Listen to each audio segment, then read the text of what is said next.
Hi hello welcome to Rafi theatre. நான் உங்கள் ரஃபி. இன்னைக்கு நம்ம பார்க்க போகிறது ஒரு ரிலீஸ் டீசர் வந்திருக்குது, சென்னை சிட்டி கேங்ஸ்டர். இந்த படத்தோடைய ஹீரோ யாருன்னு பார்த்தீங்கன்னா வைபவ். மறைந்த சிகான் ஹுசைன் வந்து ஒரு கெஸ்ட் ரோல் நடிச்சிருக்காரு. பார்க்கும்போதே ஒரு மாதிரியான ஒரு நர்வஸாக இருக்குது. உண்மையிலேயே சொல்கிறேன், செம்மையாக பண்ணியிருக்காப்புல. ஒரு வில்லன் ரோல் மாதிரி பண்ணியிருக்காப்புல. ஸோ வழக்கம் போல் ஆனந்த்ராஜ், கிங்ஸ்லி, நம்ம மொட்டை ராஜேந்திரன் இவங்கெல்லாம் சேர்ந்துட்டு ஒரு பேங்கில் கொள்ளையடிக்கிற மாதிரி அந்த டீசர் இருக்குது. வைபவ் அருமையான ஒரு கவுண்டர் கொடுக்குறாப்புல. உங்களெல்லாம் வச்சு பவர் பேங்கே அடிக்க முடியாது, நீ பேங்க்ல கொள்ளையடிக்க சொல்றியா அப்படின்னு கேட்கறது வந்து ரொம்ப நல்லா இருக்கு.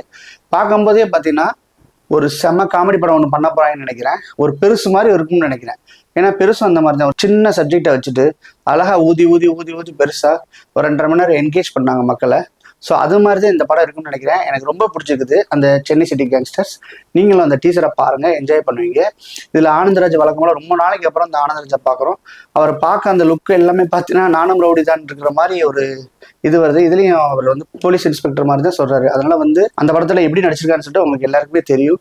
ஸோ அந்த மாதிரியே இந்த படம் இருக்கும் போல இருக்குது. இது கண்டிப்பாக வந்து பார்த்தீங்கன்னா உண்மையிலே சொல்றேன், ரொம்ப எக்ஸ்பெக்டேஷனை கூட்டியிருக்குன்னு தான் சொல்ல முடியும்.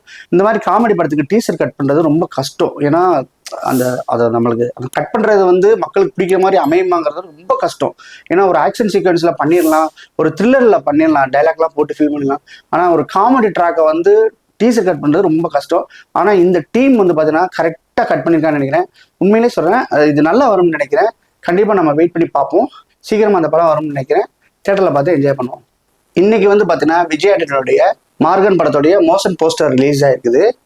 அந்த வீடியோ பார்க்கும்போதே ஒரு மோஷன் போஸ்டர்ல என்னெல்லாம் இம்பாக்ட் பண்ண முடியும்னு சொல்லிட்டு யோசனை பண்ணி அதுக்கு சரியான மியூசிக் போட்டிருக்காரு விஜய் ஆண்டனி சார். வந்து செம மியூசிக் போட்டுட்டு ஒரு சின்ன சின்ன பீஸ்னா காமிக்கிறாங்க அந்த போஸ்டர்ஸ்லயே. அவ்வளோ அற்புதமா இருக்கு. பார்க்கும்போதே தெரியுது இது மிகப்பெரிய ஒரு சைக்கோ த்ரில்லர் மாதிரி இருக்குது. அதுக்கு வந்து சரியான ஒரு ஆப்டான ஆள் யாருன்னு கேட்டீங்கன்னா விஜய் ஆண்டனி சார். ஒருவேளை துப்பறியும் ரோலாக இருக்கலாம், அல்லது சைக்கோவே அவராக கூட இருக்கலாம். ஸோ அந்த மாதிரி இருக்குது. அதை நம்ம எதுவுமே அந்த போஸ்டரை வச்சு நம்ம கண்டுபிடிக்க முடியல. ஆனால் போஸ்டர் உண்மையிலே ஒரு பிரம்மாண்டமாக இருக்குது.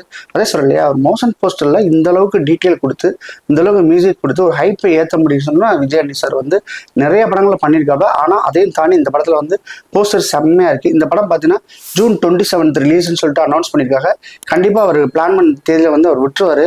அவருடைய படங்கள் வந்து ரொம்ப வந்து தள்ளிலாம் போக வாய்ப்பு இல்லை. ஒரே ஒரு படம் மட்டும் தான் அந்த மாதிரி பிரச்சனை மாட்டுச்சு. மற்ற எல்லா படமே சரியான தேதியில் ரிலீஸ் பண்ணுவார்னு நினைக்கிறேன். ஸோ இந்த படத்தையும் வந்து பார்த்தீங்கன்னா இந்த படத்துடைய மோஷன் போஸ்டரை பார்த்தோன்னே இந்த படத்தோடைய எதிர்பார்ப்பு எனக்குலாம் ரொம்பவே எகுது. ஜூன் 27 வந்து கண்டிப்பாக ரிலீஸ் பண்ணிடுவாங்க. கண்டிப்பாக நான் வந்து வெயிட் பண்ணுறேன். நீங்களும் வெயிட் பண்ணினா கீழே உள்ள கமெண்ட் பாக்ஸில் கமெண்ட் பண்ணுங்க.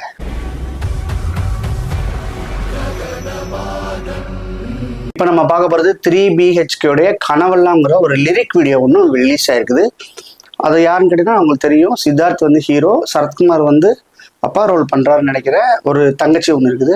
இந்த 3 பேருக்கு வந்து வீடுனா 3BHK வேணும்னு சொல்லிட்டு அவன் தங்கச்சி விரும்புகிற மாதிரியும் அப்பா வந்து அதுக்கு ஆமதிக்கிற மாதிரியும். ஸோ 3 பேர் சேர்ந்து 3BHK வாங்க போகிறாங்க. ஸோ இதுக்குள்ள என்னென்ன பிரச்சனைலாம் வருங்கிறது தான் பேஸ் பண்ணி எடுத்துருப்பாங்கன்னு நினைக்கிறேன். ஒரு ஒட்டுமொத்தமாக அப்படி பார்க்கும்போது ஒரு பார்க்கிங் ரேஞ்சில் இருக்கும்னு தான் நினைக்கிறேன். ஒருவேளை 3BHK அந்த இடத்த கொடுக்குறவங்க ஏமாற்றலாம். ஸோ அதனால வந்த பிரச்சனை நம்மளுக்கு தான் தெரியும் இல்லையா. ஸோ இடத்த இந்த ஈசி போட்டு பார்ப்பாங்க, அந்த மாதிரி பிரச்சனையாக கூட இருக்கலாம். ஆனால் பார்க்கும்போதே வந்து பார்க்கலாம் ஒரு நல்ல ஒரு ஃபேமிலி ட்ராமா மாதிரி இருக்குது. சித்தார்த் வந்து ஒரு நியூ லுக்கில் இருக்காரு. ஸோ அவருடைய ஒரு ரோலே வந்து பார்த்தீங்கன்னா கொஞ்சம் டிஃப்ரெண்ட்டாக இருக்கும். ஒரு சாது மிரண்டாலும் அந்த மாதிரி தான் கொண்டு வருவாங்கன்னு நினைக்கிறேன். ஸோ இது பார்க்கும்போது வந்து படம் வந்து உண்மையிலே நல்லா வரும்னு நினைக்கிறேன். இந்த லிரிக் வீடியோ பார்க்காதவங்க பார்த்துட்டு என்ஜாய் பண்ணுங்க. பார்த்தவங்க வந்து பார்த்துட்டேன்னு சொல்லிட்டு கமெண்ட் பண்ணுங்க.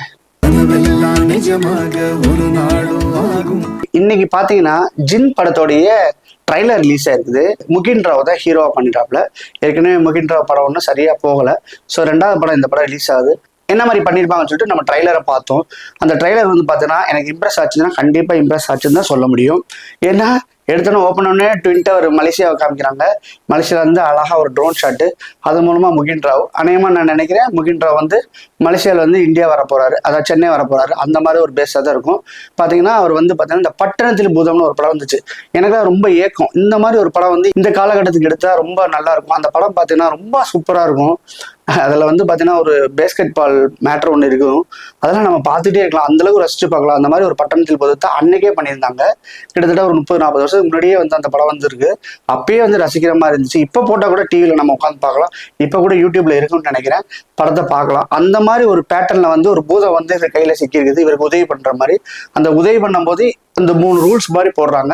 அந்த ரூல்ஸை வந்து மீறின பின்னாடி அந்த பூதம் எப்படி வந்து ஒரு விசுவரூபம் எடுக்கிறது இந்த படத்தோட கதை.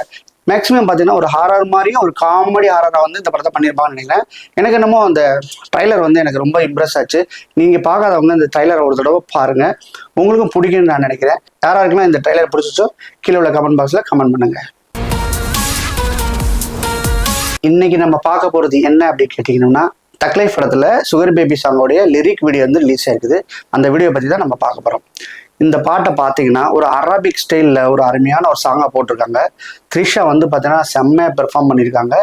நான் நினைக்கிறேன் வந்து ஒரு ராஜாவை வந்து த்ரிஷா போய் மயக்கி அங்கே வந்து ரகசியத்தை கண்டுபிடிச்சு ஸோ அந்த மாதிரி ஒரு பேட்டர்னில் வந்து அந்த சாங் இருக்குது.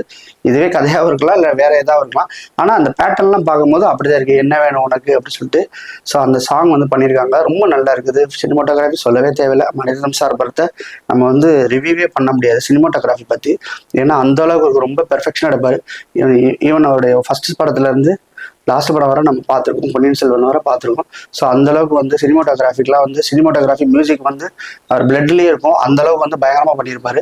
ஸோ அதை இந்த படத்துலேயே வந்து பார்த்தீங்கன்னா டெக்னிக்கலாக அந்த படம் வந்து சான்ஸே இல்லை. படத்தோட ஸ்டோரி மட்டும் நல்லா அமைஞ்சிச்சுன்னா 1000 கோடி கண்டிப்பாக அடிக்கும். ஏன்னா ஹிந்தி தெலுங்கு ஆட்டோமேட்டிக்காக போகும். உங்களுக்கே தெரியும் மணிரத்னம் சார் படம்னா அங்கெல்லாம் அழகாக கொண்டு போவாங்க. இந்த படம் எப்படி இருக்குன்னு சொல்லிட்டு நான் ரொம்ப வந்து என்ன எக்ஸ்பெக்ட் பண்ணுறேன். இந்த படம் வந்து பார்த்தீங்கன்னா உங்களுக்கு ஜூன் 5 ரிலீஸ் ஆகுது தியேட்டரில். இப்போவே வந்து ஹைப்பாக இருந்துச்சு. அதுக்கு தோத இந்த பாட்டை விட்டு உண்மையை சொன்னேன், த்ரிஷாவுடைய ஃபேன்ஸ் எல்லாம் எந்திரிச்சு குத்தாட்டம் போடலாம், அந்த அளவுக்கு இருக்குது, செம்மையாக இருக்குது. அவங்களுடைய ஒரு எனர்ஜியான சாங்ஸ் கூட சொல்லலாம். நம்மளுக்கு 2-3 பாட்டு இருக்குது, அதை கம்பேர் பண்ணலாம். இந்த பாட்டும் பார்த்தீங்கன்னா நல்லா இருக்கும். இது வந்து பார்த்தீங்கன்னா கண்டிப்பாக வந்து மேடையிலாம் அதிகமாக பாட வேண்டிய ஒரு சாங் மாதிரி தான் இருக்குது. ஸோ ஏன்னா ஒரு சிம்பிள் வேர்ட்ஸ் போட்டு சிம்பிள் லிரிக் போட்டு ஒரு அழகாக ஒரு கிரேஸ்ஃபுல்லாக பண்ணியிருக்காங்க. எனக்கு ரொம்ப பிடிச்சிருக்கு அந்த லிரிக் வீடியோ. உங்களுக்கு பிடிச்சிருந்துச்சுன்னா கீழே உள்ள கமெண்ட் பாக்ஸ்ல கமெண்ட் பண்ணுங்க. பாய். இந்த வீடியோ பிடிச்சிருந்துச்சுன்னா லைக் பண்ணுங்க, ஷேர் பண்ணுங்க, கமெண்ட் பண்ணுங்க. ரஃபி தியேட்டரை மறக்காம சப்ஸ்கிரைப் பண்ணிருங்க, பெல் பட்டனை கிளிக் பண்ணிருங்க.